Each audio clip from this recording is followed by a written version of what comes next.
ஆத்தங்குடி அரண்மனை இந்தியாவின் தமிழ்நாடு மாநிலத்தில் அமைந்துள்ள சிவகங்கை மாவட்டத்தில் உள்ள காரைக்குடிக்கு அருகாமையில் ஆத்தங்குடியில் அமைந்துள்ள ஒரு செட்டிநாடு பாரம்பரிய கட்டிடம்.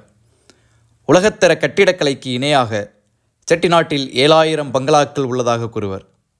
80 முதல் 200 ஆண்டுகளுக்கு மேலாகியும் அவை புதுப்பொலிவுடன் செட்டிநாடு பங்களாக்கள் எனப்படுகின்ற அந்த அரண்மனைகள் மிகவும் கம்பீரமாக உள்ளது.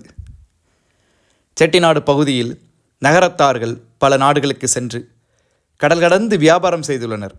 இருந்தபோதிலும் அவர்கள் சொந்த ஊரில் தாம் சென்று வந்த நாடுகளின் கட்டிடக்கலைகளை நுணுக்கமாக அறிந்து கொண்டு உலகத்தரம் அமைந்த கட்டிடக்கலையை எதிர்கொள்கின்ற மிகப்பெரிய அரண்மனை கட்டிடங்களை நிர்மாணித்துள்ளனர்.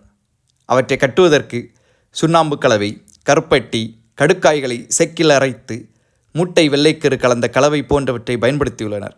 இவ்வாறான கூறுகளே அரண்மனையின் சுவற்றுக்கு பளபளப்பையும் உறுதியையும் தருகிறது.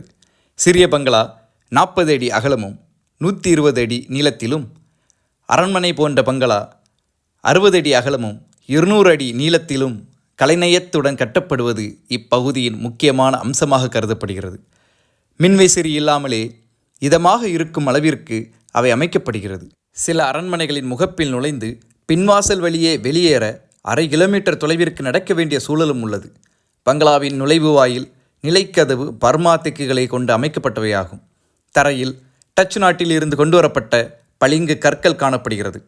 மேலும் ஆத்தங்குடி டைல்ஸ் எனப்படுகிற கற்களையும் அவர்கள் பதித்துள்ளனர்.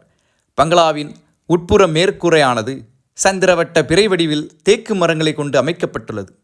அவற்றில் உள்ள யாழி, யானை போன்ற சிற்பங்கள் காண்போரை கவரும் வகையிலும் அமைந்துள்ளது. மேற்கூரை சுவற்றில் மதுரை மீனாட்சி அம்மன் கோயில், ராமேஸ்வரம் கோயிலை போன்ற ஓவியங்கள் வரையப்பட்டுள்ளன. அவை ஆன்மீக சுற்றுலா தலங்களின் மீதான அவர்களின் ஈடுபாட்டை வெளிப்படுத்துவதோடு பச்சிலை ஓவியம் அவர்களின் ஆன்மீக ஈடுபாட்டை வெளிப்படுத்துகிறது.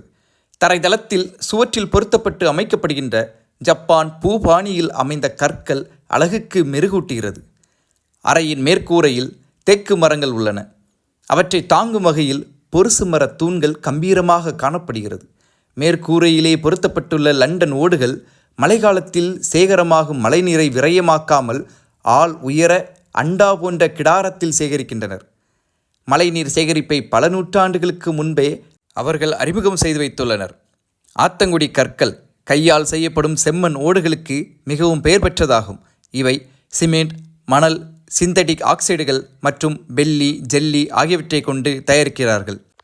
இதனால்தான் தனித்துவமான சிறப்பம்சங்களை வெளிப்படுத்துகிறது.